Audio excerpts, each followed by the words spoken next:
찬송가 529장입니다. 529장.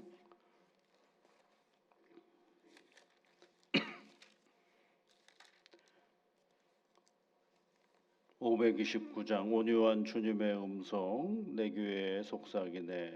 찬송 같이 하시겠습니다. 온유한 주님의 음성 내 귀에 속삭이네. 내 마음 문을 두드리니 곧 주님을 영접하라. 피하지 말라. 피하지 말라.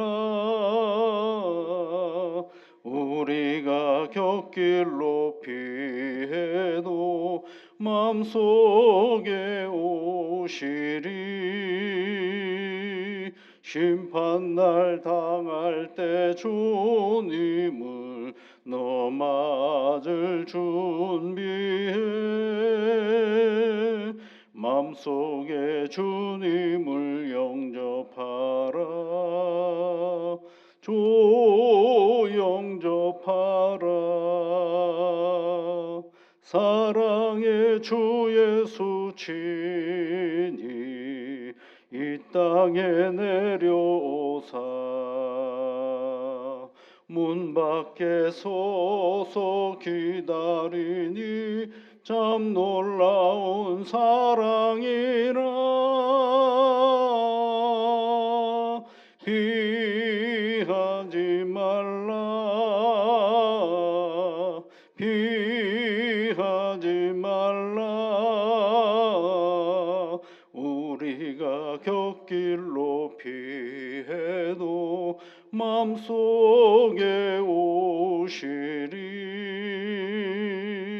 심판날 당할 때 주님을 너 맞을 준비해. 맘속에 주님을 영접하라. 주 영접하라. 주님이 부르는 음성 널 받아주시나니. 회개한 내게 임하시오 끝까지 널 도우시네.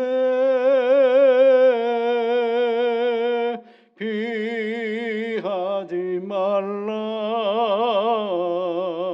피하지 말라.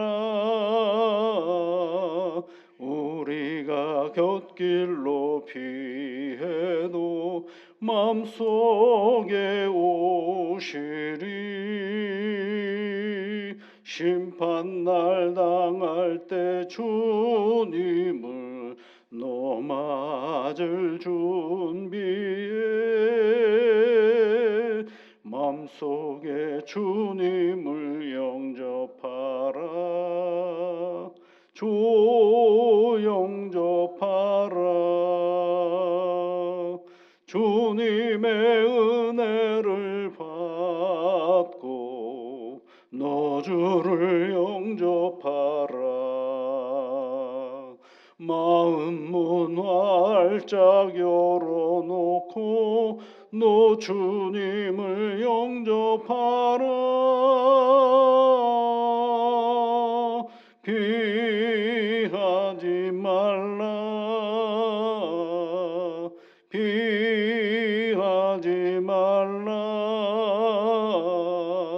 우리가 곁길로 피해도 맘속에 오시리.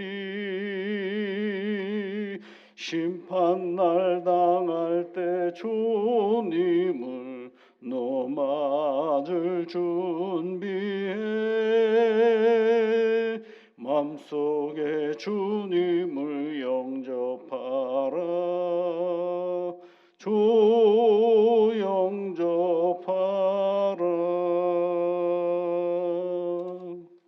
하나님 아버지, 좋은 날을 저희들에게 주셔서 감사를 드립니다. 좋은 날은 상황이 우리에게 좋은 상황이기에 좋은 날이 아니라 나를 다스리시고 나를 붙잡으시며 이끌어 주시는 내 하나님이 나와 함께 하시기에 오늘도 그저 좋은 날인 것을 고백하며 나아가오니 주 성령께서 함께하여 주시사 한 걸음 한 걸음 이 믿음의 길을 걸어가는 모든 이들에게 복과 은혜로 함께하여 주옵소서. 주의 이름을 부르며 간구합니다. 그 자체가 복이 되게 이끌어 주옵소서.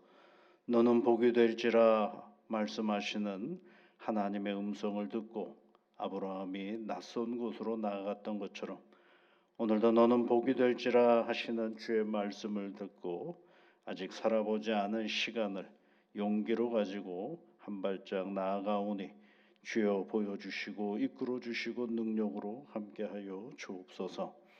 거룩하신 아버지 하나님, 우리가 이 믿음의 길을 걸어가면서 평안하게 신앙의 길을 갈 수 있도록 우리에게 복을 주시니 감사를 드립니다.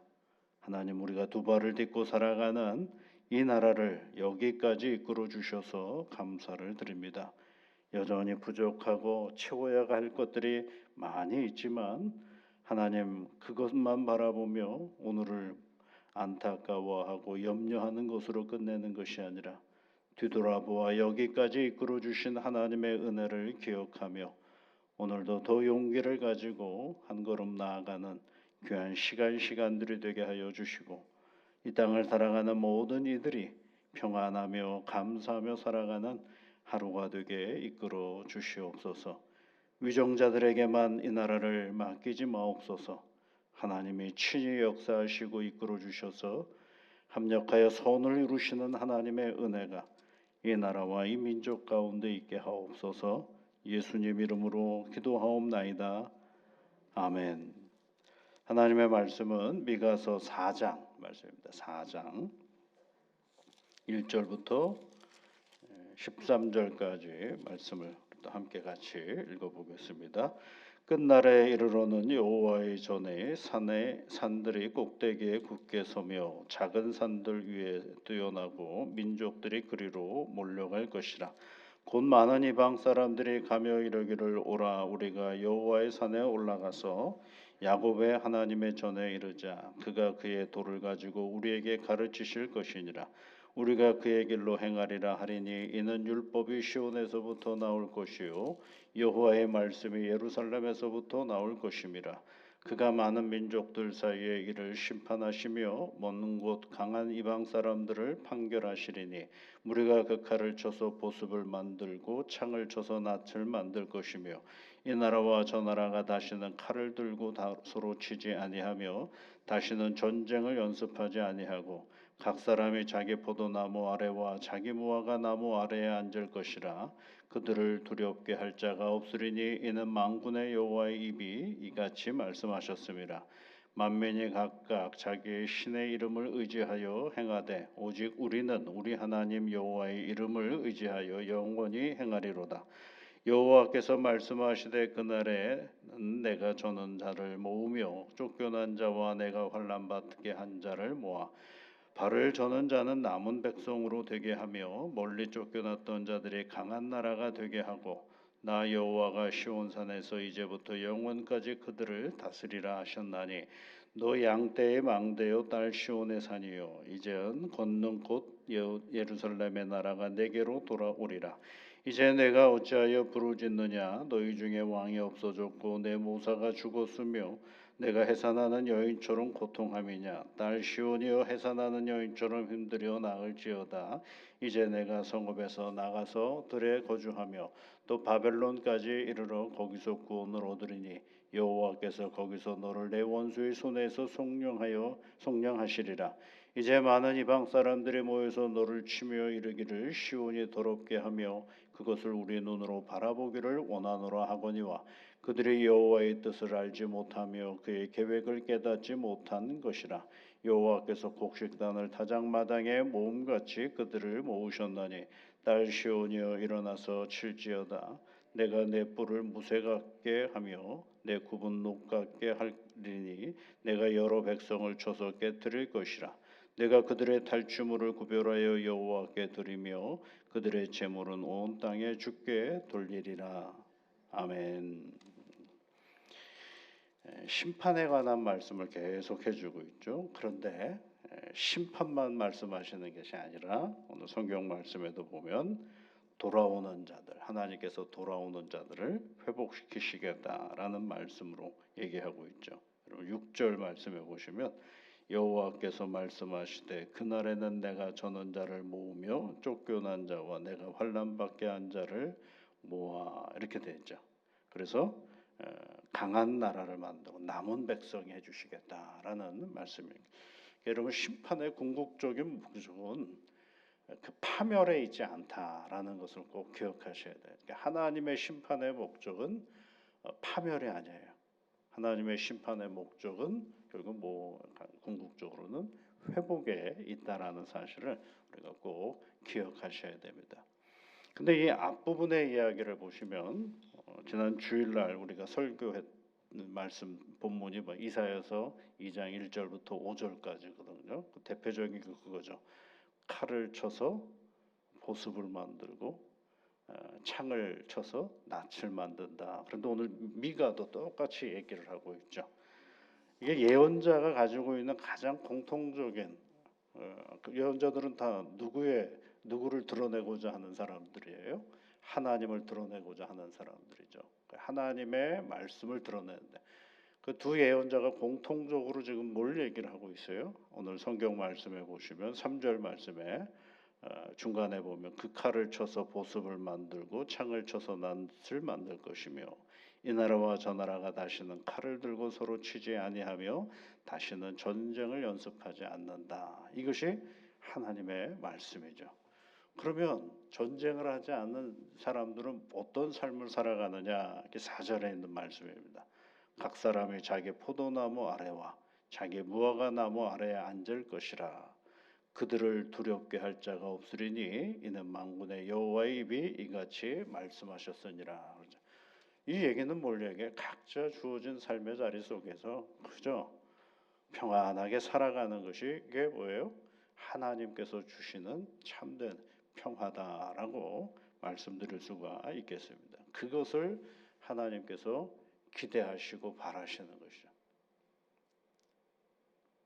그래서 이런 평화를 누리기 위해서 이런 전쟁을 연습하지 않는 세상을 만들기 위해서 우리가 궁극적으로 해야 될 일이 뭐냐면 1절과 2절에 있는 말씀이죠. 여호와의 전에 산이 산들의 꼭대기에 굳게 섰다라고 되어 있죠. 산에 있으면 그 위에 여호와의 산이 또 우뚝 섰다라는 거예요. 여호와의 산이 뭘까요? 이것은 하나님의 전을 얘기하는 것입니다. 산 위에 하나님의 전이 또 있는 거죠. 그래서 우뚝 섰다라고 말씀드릴 수가 있는 것입니다. 그런데 그 여호와의 산에 우뚝 서 있는 하나님의 집으로 이스라엘 백성들뿐만 아니라 많은 백성들이 거기로 올라갑니다라고 되어 있는 거죠. 2절 말씀에 보시면 많은 이방인들이 가며 이르기를 뭐라고 얘기를 하는 거예요? 오라 우리가 여호와의 산에 올라가서 야곱의 하나님의 전에 이르자. 그가 그의 도를 가지고 우리에게 가르치실 것이니라. 우리가 그의 길로 행하리라 하리니 이는 율법이 시온에서부터 나올 것이요 여호와의 말씀이 예루살렘부터 나올 것이니라. 그렇죠. 그러니까 이게 하나님의 말씀이 나온다. 이렇게 되어 있죠. 전쟁을 하지 말고 모두가 평안하게 살려면 어떤 태도를 갖춰야 되느냐 하면 국방을 튼튼히 하게 해야 된다. 이것은 세상의 논리고 적어도 예수를 믿는 사람들에게 있어서의 참된 평화는 어디로 가야 되는 거예요? 하나님의 전을 올라가죠. 이거 하나님의 말씀에 있는 거죠. 그러면 아마 우리는 이런 생각을 해볼 수가 있죠. 하나님의 말씀이 있다고 해서 평화가 이루어지는 것일까? 그런 아주 근본적인 질문을 한번 해볼 필요가 있어요. 하나님의 말씀이 있다고 해서 정말 평화가 이루어지는 걸까? 어떻습니까, 여러분? 실제적으로 그런가요? 내가 하나님의 말씀이 내 안에 있어요. 그렇다고 여러분의 삶이 참된 평안이 이루어지는 거 있습니까? 생각보다 그렇게 간단한 질문은 아니라는 것을 알 수가 있습니다. 그런데 여러분, 성경은 일관되게 우리에게 가르쳐 주는 건 하나님의 말씀이 우리의 참된 평화다라고 말해주고 있다라는 것입니다. 진정한 평화는 하나님의 말씀이라는 생각을 한 번도 성경은 놓친 적이 없어요. 여러분, 시편 29편 11절에 있는 말씀에 보면 그런 구절이 있어요. 여호와께서는 자기 백성에게 힘을 주심이요.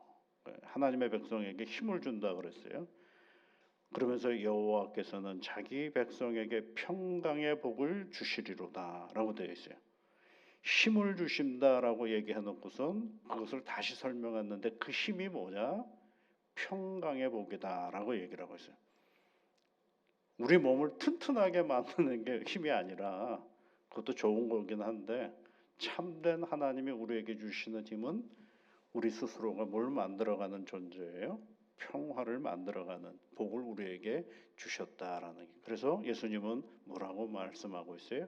화평케 하는 자는 복이 있나니, 이렇게 얘기를 하시잖아요. 평화로운 자리로 나가는 것과 더불어서 평화를 만들어가는 사람이 되는 것이 바로 가장 큰 힘이다라고 얘기를 하고 있어요. 또 이런 말씀도 있어요. 시편 119편에 있는 말씀인데요. 주의 법을 사랑하는 자에게는 큰 평안이 있으니 그들에게 장애물이 없으리로다. 이렇게 얘기를 하고 있어요. 평화를 사랑하는 것을, 평화롭게 사는 것을 우리는 굉장히 무기력하라고 자꾸 생각을 해요. 그런데 여러분, 진짜 평화로운 삶을 살아가려고 애를 쓰면 뭐가 없어지는 거예요? 그 앞에 장애물이 없어진다라고 했어요. 우리 인생의 장애물을 없애려면 뭐 하면 돼요, 여러분? 싸우지 않으면 됩니다. 그러면 뭐가 없어지는 거예요? 장애물이 없어지는 거죠.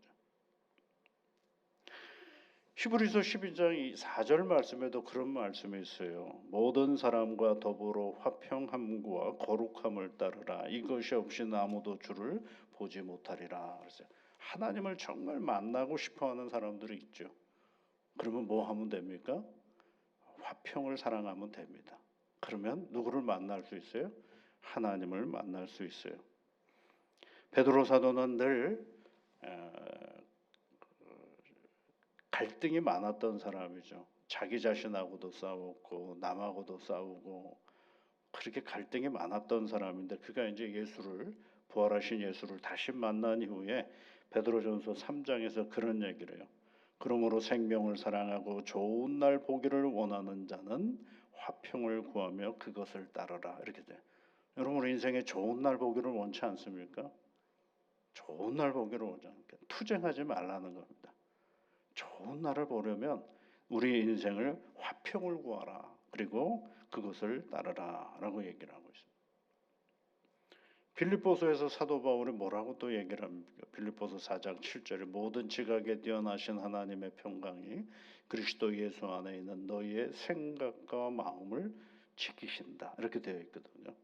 여기서 모든 지각에 뛰어나신 하나님의 평강이라고 되어 있죠. 평강, 평화, 샬롬을 얘기하는 거죠. 또는 에이레네 이렇게 되어 있는데, 여기서 모든 지각이라는 것은 우리가 다 이해할 수 없는 하나님의 평화라는 말입니다. 우리는 내가 이해하는 것을 평화라고 이해해야만이 평화라고 생각을 하는데 그렇지 않은 거죠. 내가 다 할 수는 없는데 그럼에도 불구하고 내가 다 이해하지 못하는 그 하나님의 평강이 나의 생각과 마음을 오늘 지켜주신다라는 것입니다. 그러면 어때요, 여러분? 오늘이 얼마나 은혜롭고 복된 날이 되겠습니까? 미가는 그걸 가르쳐 주는 거예요. 하나님은 반드시 죄 가운데 있는 이스라엘 백성들을 심판하실 터인데, 하나님은 그러나 그 심판의 목적이 파멸이 아니라 회복인데, 그 회복을 이루기 위하여 우리가 먼저 해야 될 일이 뭐냐? 하나님께로 가까이 가자. 그러면 그분의 주시는 참된 평화가 우리 가운데 있다라고 말씀해 주고 있습니다. 그러니까 여러분, 오늘 내 인생 가운데 아직 평화가 제대로 이루어지지 않는 것 같고 정말 하나님의 말씀으로 가면 평화가 되는 걸까라고 질문할 수 있다고 한다면 의심하지 마시고 더 평화를 향하여 나아가실 수 있기를 바랍니다. 그러면 반드시 하나님께서 그것을 뭐가 되는 게 힘이 되게 하시고 능력이 되게 하시고 은혜가 되게 하시는 것입니다. 생각보다 우리는요 굉장히 호전적이에요. 그냥 들이받으려고 그러고요. 기회만 되면 싸우려고 그러고요.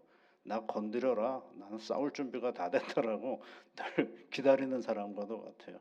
그럴 필요가 없어요. 우리가 늘 하나님께로 더 가까이 가고 하나님의 말씀 가운데 나를 세우면 하나님이 뭘 주셔요?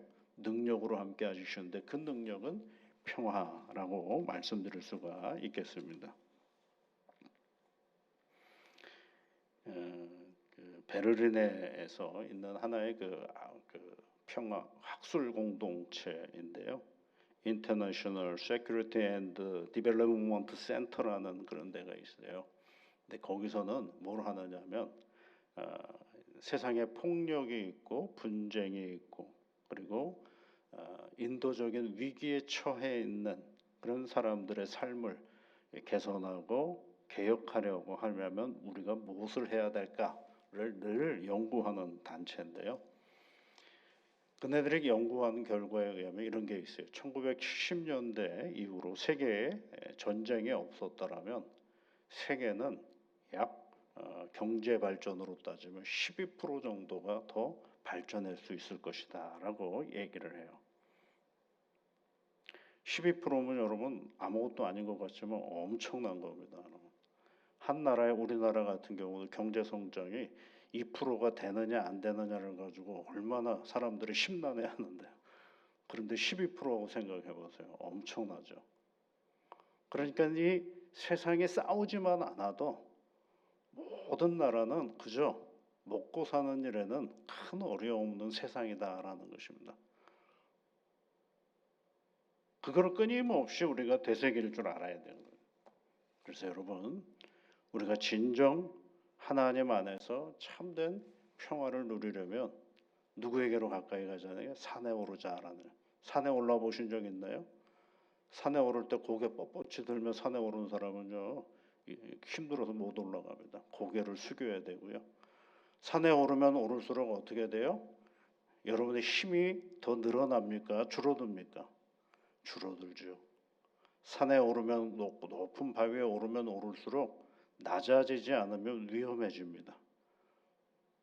그 뭘까요, 여러분? 산에 오른다는 건 낮아지라는 것입니다. 우리가 낮아질 때 높으신 하나님을 만날 수가 있게 되는 것입니다.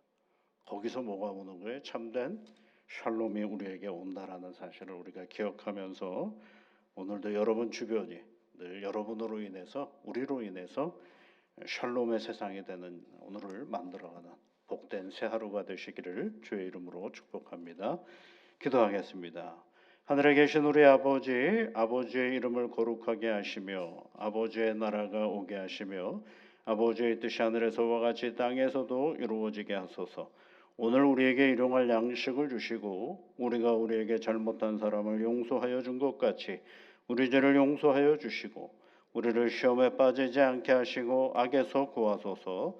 나라와 권능과 영광이 영원히 아버지의 것입니다. 아멘.